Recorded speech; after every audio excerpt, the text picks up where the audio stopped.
कहाँ गए? आज सो गए क्या नरेश के अलावा? एल्डिहाइड कीटोन के ये चैप्टर अब जैसे जैसे आगे बढ़ते जाएंगे ना बहुत इंपॉर्टेंट बनता जाएगा ये। एल्डिहाइड कीटोन के निर्माण की विधियां कंप्लीट हो चुकी है, समझ गए? 4 नंबर का लेसन है जिसमें से एल्डिहाइड और कीटोन जो है वो 60% पार्ट है चैप्टर का, 40% अकेला कार्बोक्सिलिक अम्ल। मतलब 3 नंबर 2.5 नंबर 3 नंबर का प्रश्न एल्डिहाइड और कीटोन अकेले में से आएगा। तो बेटा समझो अब एल्डिहाइड और कीटोन के निर्माण की जो अपन ने 9 विधियां पढ़ी थी, कोई ऐसा स्टूडेंट है जिसको इन विधियों में दिक्कत है? इन मेथड को मैं लिख देती हूँ, किसी को कुछ पूछना है क्या इसमें? ये देखो ये 9 मेथड पढ़े थे अपन ने, गुरु ने गलाया। मैम 6 और 8 नंबर वाली रिएक्शन वापस बताना। चंचल 6 नंबर की कौन सी है देखे? जैम डाइएलाइड वाली। और 8 नंबर की नैप। इधर ध्यान दे, जैम डाइएलाइड किसको कहते हैं? एक ही कार्बन परमाणु के ऊपर यदि 2 हैलाइड जुड़े हुए हो तो उसे अपन जैम डाइएलाइड कहते हैं। अब तुम x बराबर Cl Br I कोई सा भी ले सकते हो, ठीक है। और यहाँ यदि एल्डिहाइड बनाना है तो एक कार्बन के पास सदैव क्या रखोगे? हाइड्रोजन। कीटोन बनाना है तो दोनों तरफ R लगा दो, समझ गए? अब लेंगे अपन जलीय KOH, बताया था मैंने जलीय KOH आयनिक होता है, 2 ले लेंगे और दोनों KX यहाँ से क्या होंगे? बाहर चले जाएंगे। बाहर जाते ही दोनों OH जुड़ जाएंगे कार्बन परमाणु पर, और ये क्या हो चुका है अब? अस्थाई। एक ही कार्बन पे कभी भी 2 OH स्थाई नहीं, तुरंत उनमें से जलकाणु बाहर निकल जाएगा, और जलकाणु बाहर निकलते ही ऑक्सीजन किस पे चली जाएगी? डबल बॉन्ड पे, तो बन जाएगा RC डबल बॉन्ड OH। देखो कितना सरल है, ये बन गया एल्डिहाइड। R लगा दोगे तो बन जाएगा कीटोन। 8वें नंबर की रिएक्शन देखो, नैप। नैप अभिक्रिया क्या कहती? कल मैंने तुम्हें स्टीफन थोड़ी पढ़ा दिया, बस इतना ही पढ़ाया था। क्या तुम पीछे चल रहे हो हिंदी मीडियम क्लास? उसमें तुमसे ज्यादा हो गया इंग्लिश मीडियम। ध्यान दो, नैप अभिक्रिया क्या होती है?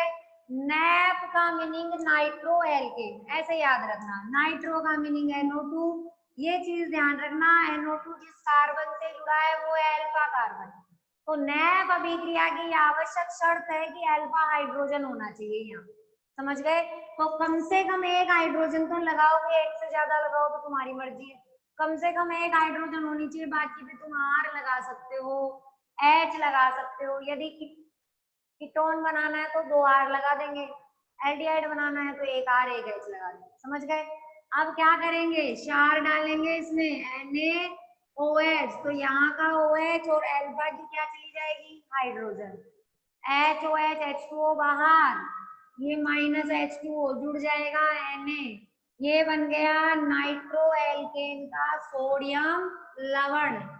अब जैसे ही आप इसमें सांद्र H2SO4 डालेंगे अम्ल की उपस्थिति में, जब अपन इसका क्या करवाएंगे? ऑक्सीकरण, तो यहाँ से बेटा NaNO2 तो बाहर चला जाएगा और डबल बॉन्ड के ऊपर क्या जुड़ जाएगी? ऑक्सीजन, और ये बन जाएगा आपका एल्डिहाइड। आ गई बात ढंग से समझ में? और बोलो, और किसी को प्रॉब्लम है? कुछ पूछना है क्या भाई? किसी को कुछ नहीं पूछना, सब पढ़ने वाले हैं। और किसी को कुछ समझना है?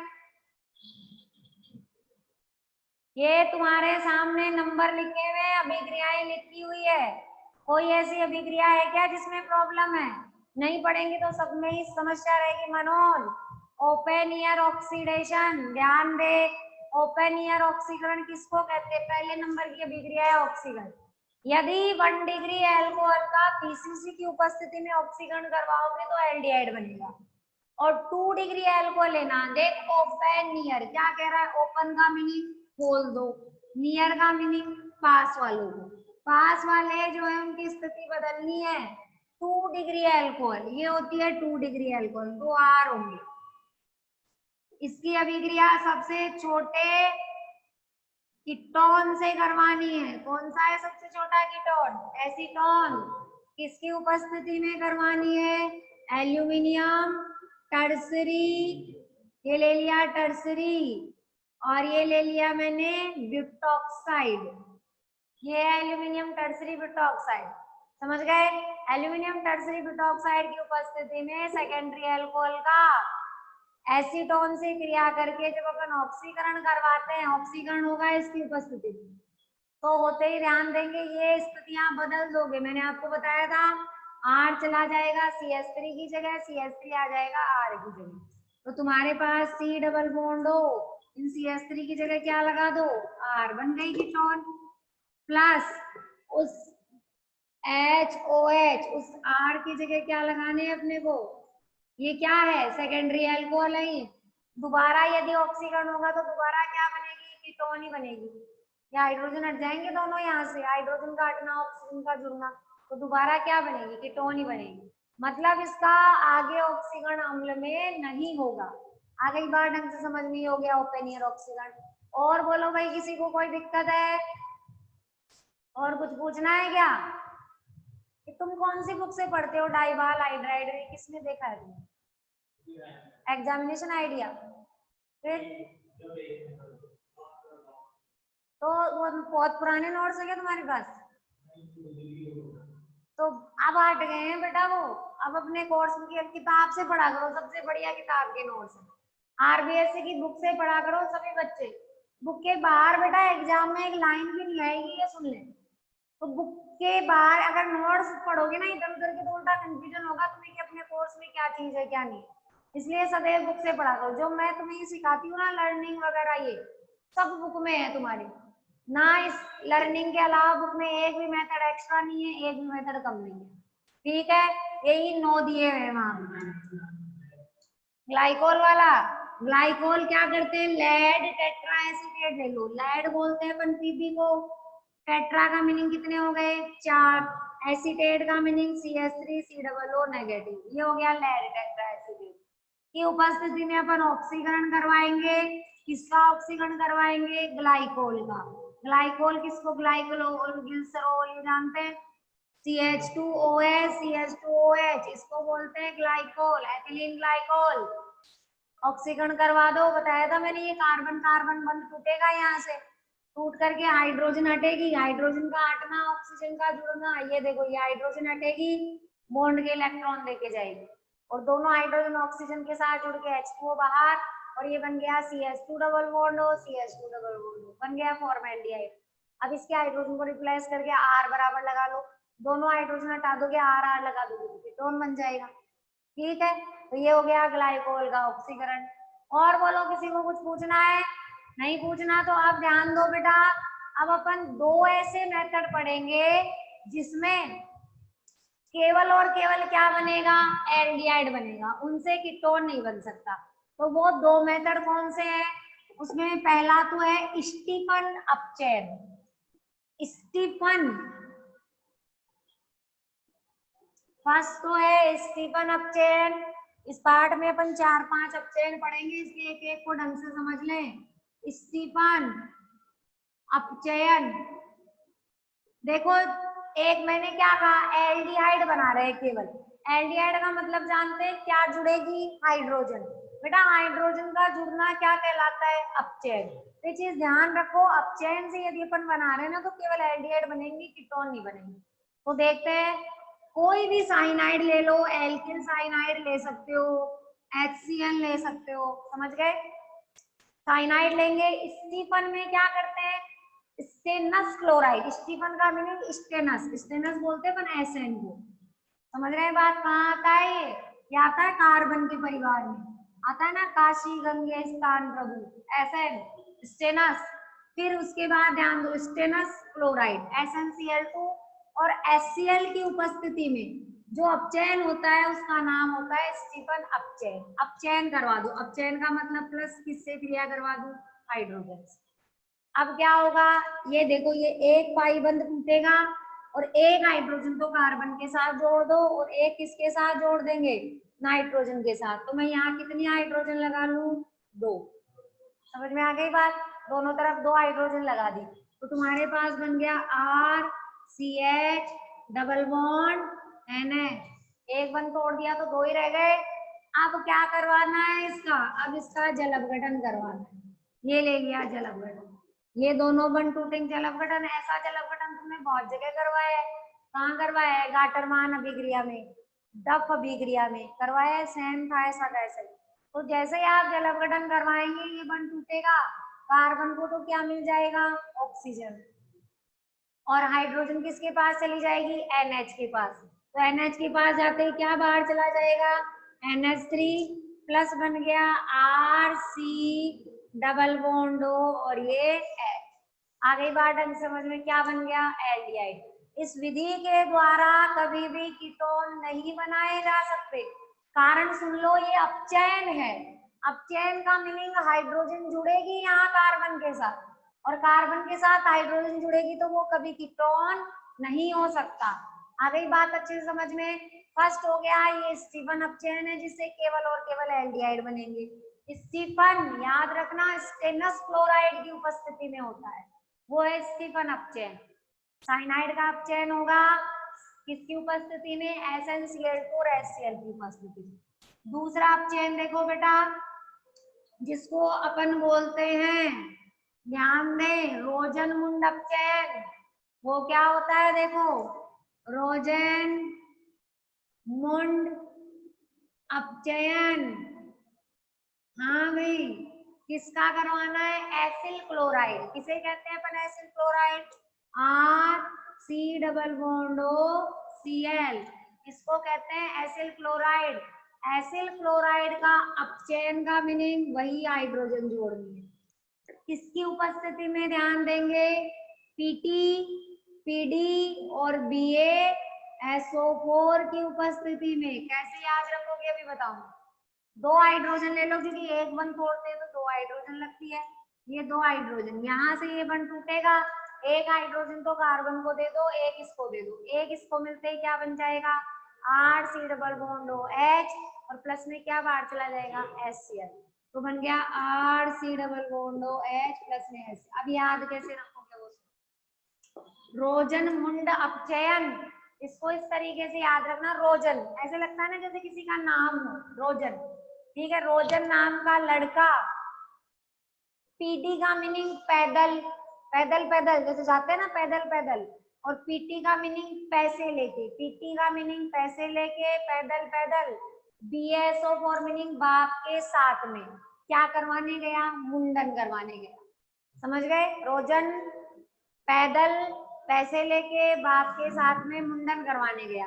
ये तीनों उत्प्रेरक याद रखने, PD पैदल, PT और BaSO4 की उपस्थिति में अपचयन होता है। अपचयन का मतलब तुम हाइड्रोजन जोड़ ही दोगे, उसे अपन रोजन मुंड अपचयन कहते हैं। अब ध्यान से सुन ले, इस रोजन मुंड अपचयन में इस BaSO4 का क्या काम है, ये BaSO4 इस प्लेटिनम धातु और पैलेडियम धातु के लिए विष का कार्य करता है। विष का कार्य मतलब ये धातुएं हैं बेटा, भरमार के अपचयन के लिए काम में आती है धातु, हाइड्रोजन जोड़ेगी। तो इसका आगे अपचयन नहीं हो जाए कहीं, आगे अपचयन किसमें होगा इसका, दोबारा ये पाई बंद टूटेगा, पाई बंद दुर्बल होता है, ये बंद टूटते ही इसके भी एक H लग जाएगा, इसके भी एक H, तो क्या बन जाएगा, RCH2OH। मीनिंग कौन सी एल्कोहल, 1 डिग्री एल्कोहल। तो 1 डिग्री एल्कोहल बनाने से रोकने के लिए ये BaSO4 डालते हैं अपन आगे अपचयन, क्योंकि अपने को तो क्या चाहिए, अपने को तो एल्डिहाइड चाहिए, 1 डिग्री एल्कोहल थोड़ी चाहिए अपने को। यदि ये BaSO4 नहीं होगा, पूछ ले रोजन मुंड अपचयन में BaSO4 का कार्य लिखिए, तो आप लिखेंगे BaSO4 पैलेडियम और प्लेटिनम धातु के लिए विष का कार्य करता है, जिससे एल्डिहाइड का अपचयन अल्कोहल में नहीं हो पाता। समझ गए ढंग से ये बात। दूसरी बात ध्यान दो, और एक महत्वपूर्ण याद कर लेंगे, रोजन मुंड परीक्षा में आ जाए, रोजन मुंड समझ जाए, रोजन का मुंडन पैदल जाके पैसे लेके गया, किसके साथ, BaSO4 के साथ। बस ये तीनों उत्प्रेरक लिखते तो सारा काम हो जाएगा। एसिल क्लोराइड का अपचयन का मीनिंग हाइड्रोजन की बंद तोड़ा, एक H इधर लगा दिया। अब ध्यान दो, मैं जो क्या कह रही हूँ वो सुनो। यदि इस R की जगह H ले लूं और वहां H बनाते ही क्या बनेगा, फॉर्मेल्डिहाइड। तो प्रश्न क्या है मेरा वो सुनिए, कि रोजन मुंड अभिक्रिया के द्वारा क्या फॉर्मेल्डिहाइड बनाया जा सकता है क्या, भाई कीटोन तो अपन नहीं बना सकते क्योंकि कीटोन का मतलब तो आर होता है, यहाँ तो एच जुड़ेगा। अब चेन शब्द में कभी कीटोन नहीं बनेगी सुनिए, ठीक है, क्योंकि अब चेन का मीनिंग क्या, हाइड्रोजन जुड़ना होता है। हाँ भाई, क्या इस विधि के द्वारा अपन फॉर्मेल्डिहाइड बना सकते हैं क्या? तुम सबको दिख रहा है फॉर्मेल्डिहाइड तब बनेगा जब आर की जगह क्या लगा दूं, एच। तो बन सकता है क्या? तो सुन लो ध्यान से, कभी नहीं बन सकता। क्यों? ये तो मैंने तुम्हें कल ही सिखाया था, ग्रिन्यार वाली अभिक्रिया में सिखाया था ना, इससे अपन कीटोन बना रहे थे। लेकिन यहाँ HCOCl अपन नहीं ले सकते। क्यों? क्योंकि एट रूम टेम्परेचर, कमरे के ताप पर ये HCOCl क्या होता है बेटा, अस्थायी होता है। ये कमरे के ताप पे नहीं मिलेगा अपने को, बाकी तो मिलेगा ही कहाँ पे। तो रूम टेम्परेचर पे भी ये यौगिक क्या है, अस्थायी। समझ गए ढंग से? ये ध्यान रखना है, ठीक है। अब ध्यान दो, ये हो गई दोनों एल्डिहाइड के निर्माण की विधियां, जिनसे केवल और केवल एल्डिहाइड बनेगा, रोजनमुंड अपचयन और स्टीफन अपचयन। समझ गए? अब अपन नेक्स्ट चलते हैं, वो जो तुमने डाइवाल हाइड्राइड पढ़ा था ना, डाइवाल हाइड्राइड, वो भी केवल एल्डिहाइड बनाने की विधि। अपचयन शब्द जहां जाए ना समझ जाए, उनसे केवल और केवल क्या बनेंगे, एल्डिहाइड बनेंगे, ठीक है।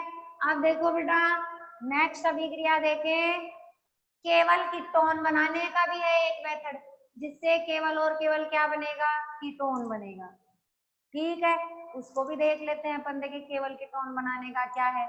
मैं ले रही हूँ aceto acetic ester. Aceto acetic ester किसको कहते हैं, CH3 C double bond O, CH2 C double bond O C2H5, इसे अपन कहते हैं एसीटो एसिटिक, और ये वाला एस्टर, एसीटो एसिटिक एस्टर है ये, CH3 C double bond O, CH2 C double bond O, C2H5, aceto acetic ester, aceto फिर acetic ester बोलते हैं इसको। ये एस्टर ही तो दिख रहा है तुम्हें, ये ग्रुप हो गया आर ग्रुप, मान लो इसको R C double bond O R, ester ही तो है ये।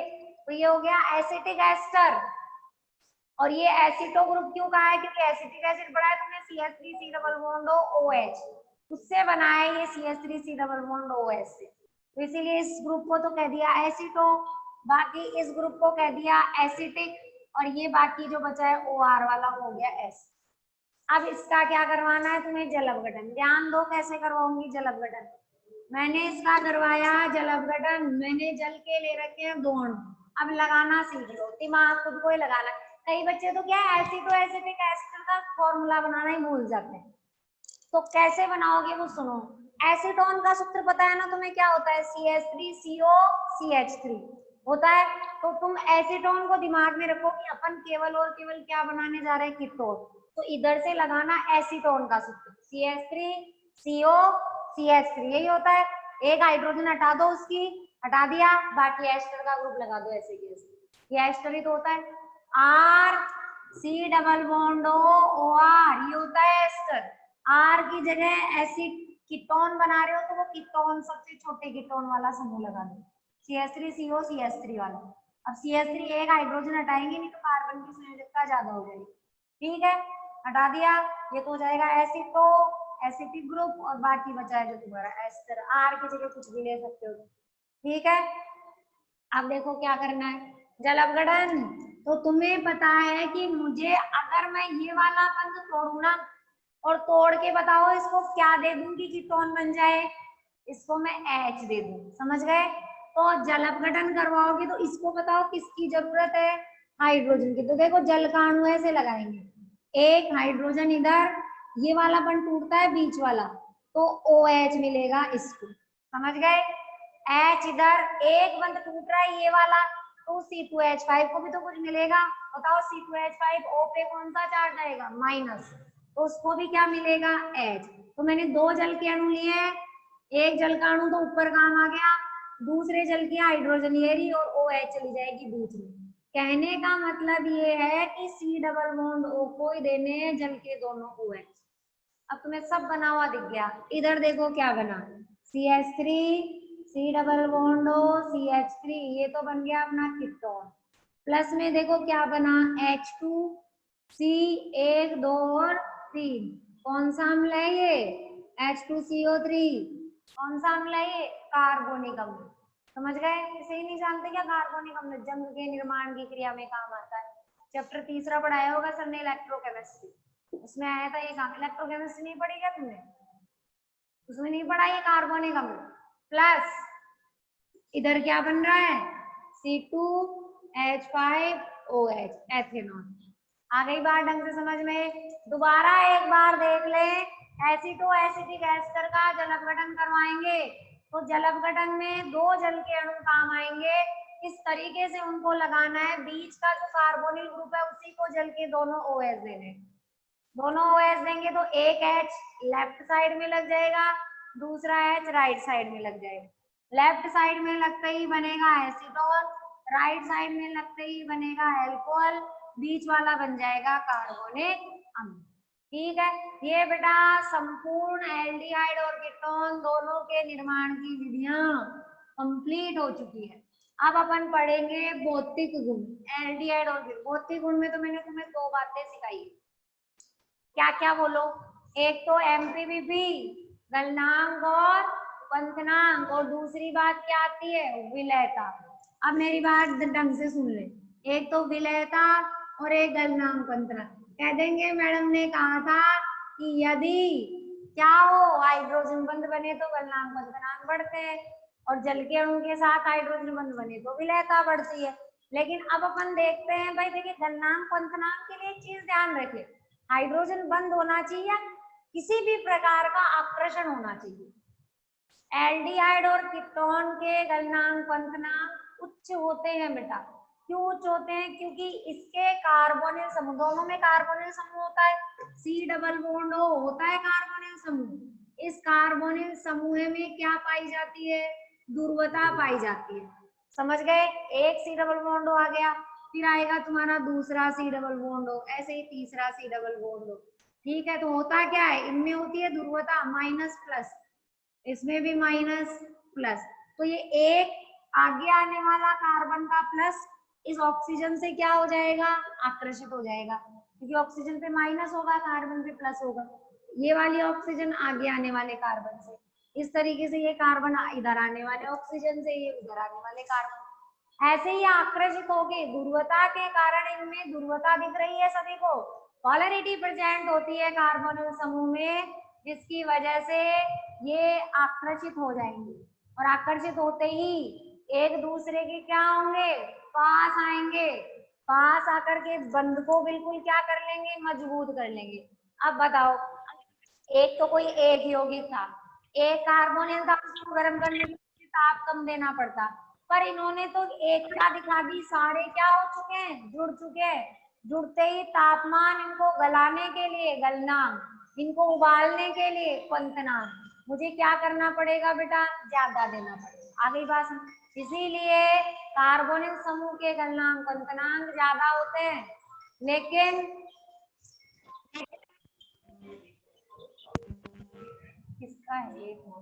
हाँ, गलनांक क्वथनांक। लेकिन एल्डिहाइड और कीटोन को सुनो, एल्डिहाइड और कीटोन में किसका क्वथनांक ज्यादा होगा? एल्डिहाइड का कि कीटोन का? बताओ बताओ।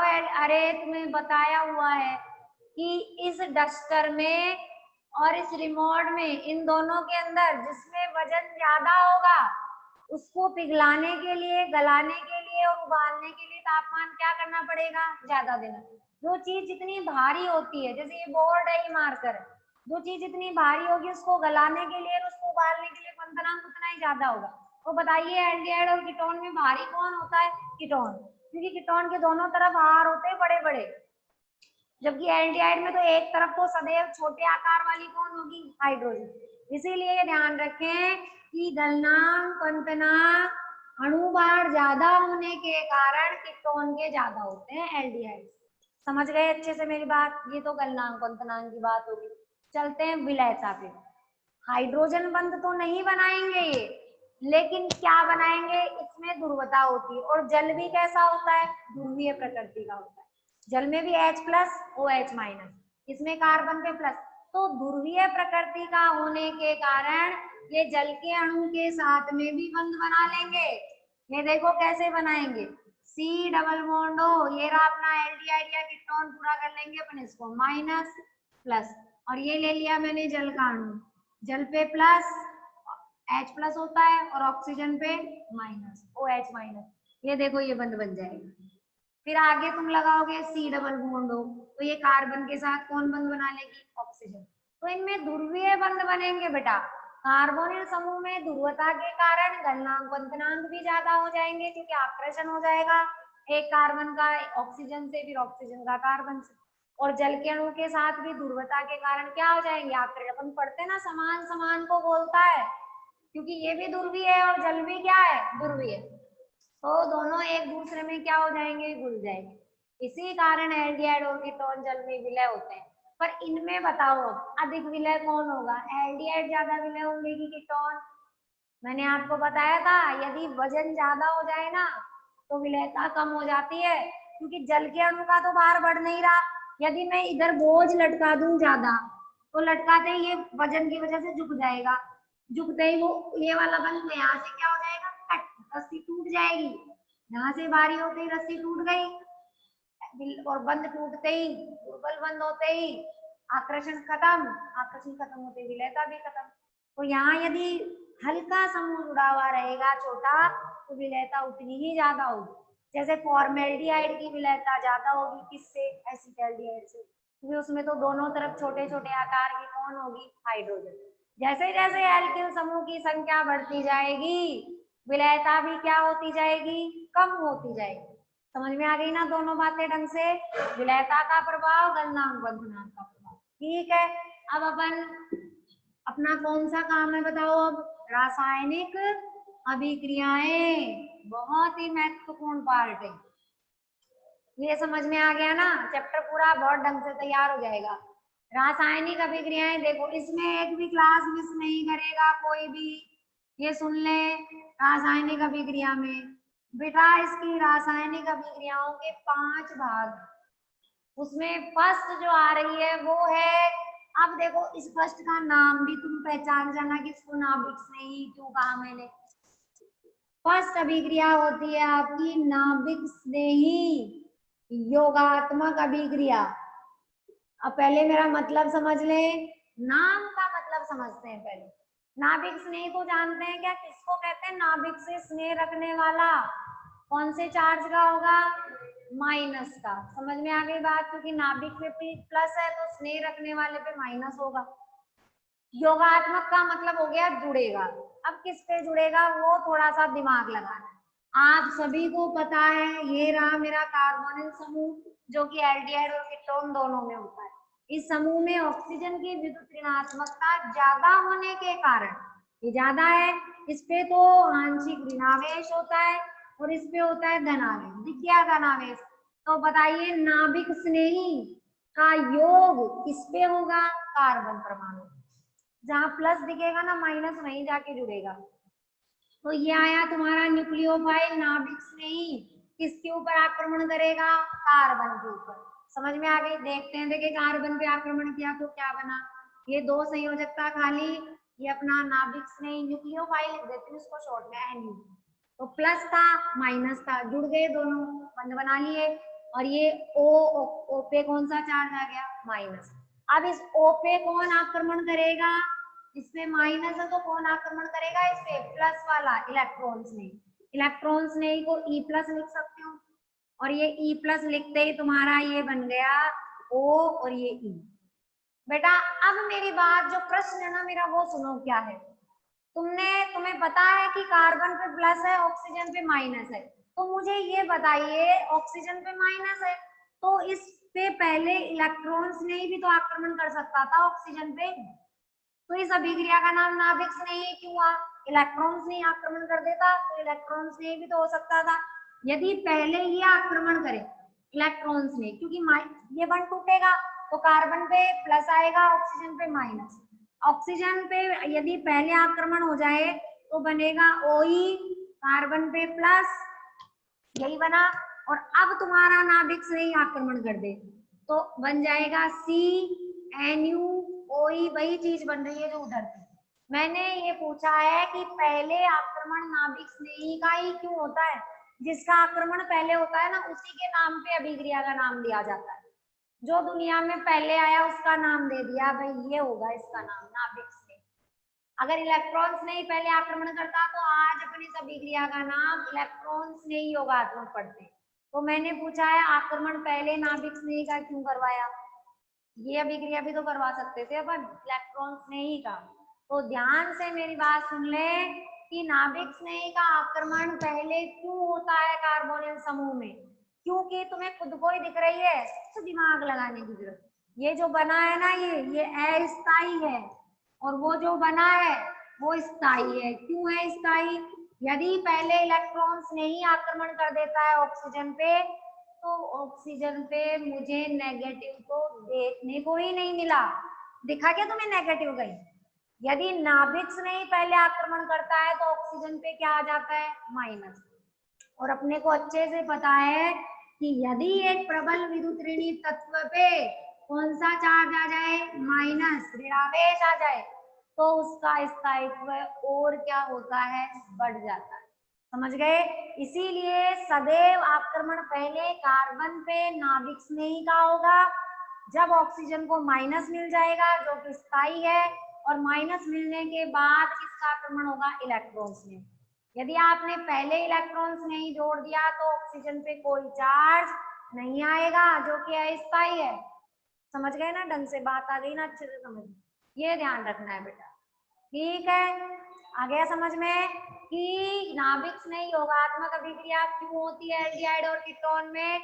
नाभिक स्नेही के आक्रमण से ऑक्सीजन अधिक विद्युत ऋणी परमाणु जिसकी विद्युत ऋणात्मकता ज्यादा है उस पे ऋणावेश आ जाता है, जिसके कारण वो स्थायी हो जाता है। उसके बाद इलेक्ट्रॉन स्नेही, मतलब अभिक्रिया दो पदों में होगी। पहले नाभिक स्नेही जुड़ेगा, बाद में कौन आक्रमण करेगा? इलेक्ट्रॉन स्नेही करेगा ऑक्सीजन पे आक्रमण। ठीक है, अब पहले ये, अब दूसरा प्रश्न सुनो मेरा। ये तो पहला प्रश्न था कि एल्डिहाइड, और ये दोनों प्रश्न बोर्ड में बहुत बार आए हुए हैं, सुन लें। हर साल अल्टरनेट सीक्वेंस में आते रहते हैं प्रश्न। एल्डिहाइड और कीटोन में नाभिक स्नेही योगात्मक अभिक्रिया क्यों होती है? तो तुम लिखोगे क्योंकि एल्डिहाइड और कीटोन में कार्बोनिल समूह पाया जाता है जिसमें होती है ध्रुवता, और ध्रुवता के कारण कार्बन पे आंशिक धनावेश, ऑक्सीजन पे होगा ऋणावेश। नाभिक स्नेही जब आक्रमण करेगा कार्बन पे तो उच्च विद्युत ऋणी परमाणु पर ऋणावेश आ जाता है जिसके कारण वो स्थायी हो जाता है। फिर इलेक्ट्रॉन्स ने उस पर आक्रमण करके अभिक्रिया संपन्न हो जाती है। दूसरा प्रश्न देखो, एल्डिहाइड और कीटोन में तुलना, ध्यान से समझ लेना बेटा, ये प्रश्न भी बहुत महत्वपूर्ण है। एल्डिहाइड और कीटोन दोनों में नाभिक स्नेही योगात्मक अभिक्रियाओं के प्रति ध्यान दो। ये ले लिया मैंने एल्डिहाइड और ये ले लिया कीटोन। एल्डिहाइड और कीटोन में नाभिक स्नेही योगात्मक अभिक्रियाओं के प्रति एल्डिहाइड की क्रियाशीलता होती है ज्यादा। मतलब मैंने किसी नाभिक स्नेही को भेजा माइनस वाले को, वो एल्डिहाइड के पास जाना ज्यादा पसंद करेगा। ये तो तुमने चॉइस दी ना, दोनों में से पता किसके पास जाएगा, जैसे कहते पता किसके पास पड़ेगा, वो चीज है। तो वो कहेगा एल्डिहाइड के पास जाऊंगा। क्यों ऐसा? कि एल्डिहाइड की क्रियाशीलता ज्यादा होती है कीटोन की तुलना में। ध्यान से समझे। सबसे पहली बात जो आती है वो आती है प्लस आई प्रभाव। बताइए मुझे, एक ऋणावेश जो है वो कब तीव्रता से आक्रमण कर सकता है? जब उसको ढेर सारा क्या दिखे? धनावेश। उसको धनावेश दिखना चाहिए बहुत सारा। जितना ज्यादा धनावेश दिखेगा शीघ्रता से पहुंच जाएगा ऋणावेश। होता क्या है, ये तो रहा अपना एल्डिहाइड माइनस, ये प्लस, और इधर देखना कीटोन में क्या होता है। ये होते हैं दाता, सभी को पता है दाता है ये दाता बेटा। यहाँ एल्डिहाइड में तो सदैव छोटी सी कौन है? हाइड्रोजन। ज्यादा से ज्यादा अपनी हैसियत हाइड्रोजन की कितनी होती है? केवल एक इलेक्ट्रॉन की, एक से ज्यादा कभी नहीं देगी। आर बराबर, यदि CH3 भी मानते हो ना, CH3 भी सबसे छोटा समूह मैथिल भी, तो एक साथ कार्बन कितने इलेक्ट्रॉन देता है? 4। उससे जुड़ी 3 हाइड्रोजन और देती है, 7 इलेक्ट्रॉन आएंगे एक साथ निकल के। तो होगा क्या कि कीटोन के अंदर 2 R समूह जुड़े हुए होते हैं, जिसके कारण वो कार्बन के धनावेश को क्या कर देते हैं? संतुष्ट कर देते हैं। कार्बन पे धनावेश ही नहीं होगा तो नाभिक स्नेही कहां से आक्रमण करेगा? समझ में आ गई। तो यहाँ धनावेश हमेशा एल्डिहाइड में कीटोन की तुलना में कम संतुष्ट होगा, क्योंकि वहां तो एक तरफ तो सदैव हाइड्रोजन जुड़ी हुई रहेगी। तो ध्यान से समझ गए कि कीटोन में प्लस आई प्रभाव वाले समूह एल्डिहाइड की तुलना में ज्यादा होते हैं। प्लस आई प्रभाव मतलब दाता समूहों की संख्या कीटोन में ज्यादा होती है, इसी कारण इसका धनावेश कीटोन का संतुष्ट हो जाता है, नाभिक स्नेही के आक्रमण की संभावना कम हो जाती है। पहला कारण आ गया। दूसरे चलते हैं त्रिविम बाधा। अब देखो बाधा कौन डाल रहा है भाई, अगर मैं तुम्हारे घर आऊं तो मुझे रास्ता भी तो मिलना चाहिए, दिखना तो चाहिए, गेट ही नहीं दिख रहा किधर से आओगे। देखो यहाँ तो सदैव एल्डिहाइड में तो छोटे से आकार की कौन होगी, हाइड्रोजन, नाभिक नहीं आएगा आक्रमण करने के लिए, तो ये तो छोटा सा रास्ता रोक रखे इधर उधर से किधर से घुस के आक्रमण कर देगा कार्बन।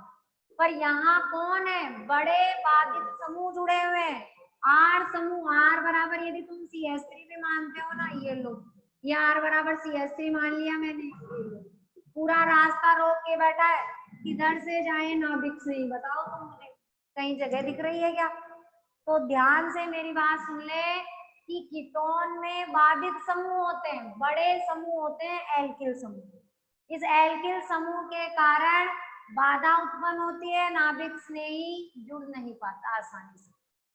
वो सोचेगा क्यों माथा पच्ची करे जब जगह ही नहीं है, तो किसके पास जुड़ जाए, एल्डिहाइड, क्योंकि एल्डिहाइड में एक रास्ता तो हमेशा खाली रहेगा, छोटे से आकार की हाइड्रोजन ही होगी एक जगह, उधर से चला जाएगा उधर, चाहे कुछ भी।